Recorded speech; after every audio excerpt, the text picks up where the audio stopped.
পেটে ব্যথা, নাভির নিচ থেকে পেটে মুচড় দিয়ে ব্যথা শুরু হয় এবং মলত্যাগের পর পেটে ব্যথা কমে যায় এবং কখনো ডায়রিয়া, কখনো কষা পায়খানা, এছাড়াও পেট ফুলা ভাব থাকে। যদি আপনার এই সমস্যা আছে তাহলে আপনার আইবিএস এর সমস্যা আছে।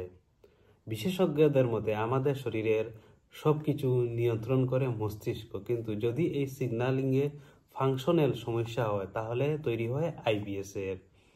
বিশেষজ্ঞদের মতে আইবিএস কিন্তু একটি গঠনগত সমস্যা নয়, এটি হচ্ছে ফাংশনাল প্রবলেম। তো যদি এই সমস্যা হয়, এটির কোনো ডাক্তারি পরীক্ষার ফলে কিন্তু এটি ধরা যায় না। যদি আপনি ডাক্তারি যেগুলো পরীক্ষা আছে সেগুলো করেন, আইবিএস এর সমস্যা ধরা পড়বে না। তাহলে আপনি বুঝবেন কিভাবে যে আপনার আইবিএস এর সমস্যা আছে কি না। তো যদি আপনার আইবিএস এর সমস্যা থাকে তাহলে দেখবেন আপনি আপনার পেটে ব্যথা থাকবে এবং নাভির নিচে পেট মুচড়ে ব্যথা থাকবে এবং মল ত্যাগ করার পর পেটে ব্যথা কমে যাবে। এছাড়া কখনো আপনার ডায়রিয়া থাকবে, কখনো আপনার খোসা পায়খানা থাকবে। এছাড়াও কখনো দেখবেন একদিনে 3 বার বা তার থেকে বেশি মলত্যাগ হচ্ছে, আবার কখনো দেখবেন সপ্তাহে 3 বার বা তার থেকে কম মলত্যাগ হচ্ছে। এছাড়াও পেট ফুলা থাকবে। তো যদি আপনার এগুলো সমস্যা আছে তাহলে আপনার আইবিএস এর সমস্যা আছে। এখন কথা হচ্ছে আইবিএস এর কারণ কি।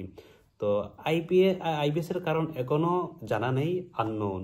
কিন্তু কিছু কারণ যেমন অন্ত্র মস্তিষ্কের সমস্যার ফলে আইবিএস এর সমস্যা হতে পারে। এছাড়াও যদি আমাদের অন্ত্রে যদি ব্যাকটেরিয়ার অনেক বেশি গ্রোথ হয়ে যায়, এছাড়া সংক্রমণের ফলেও আইবিএস এর সমস্যা হতে পারে। এছাড়াও দীর্ঘদিন যদি মানসিক চাপ থাকে তাহলে আইবিএস এর সমস্যা হতে পারে। এছাড়া অন্ত্রের গতিশীলতার পরিবর্তনের ফলেও আইবিএস এর সমস্যা হতে পারে।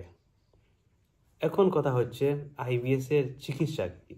এই ভিডিওতে আমি আইবিএস এর ঘরোয়া চিকিৎসা বলবো, কিন্তু চিকিৎসা অল্প আছে।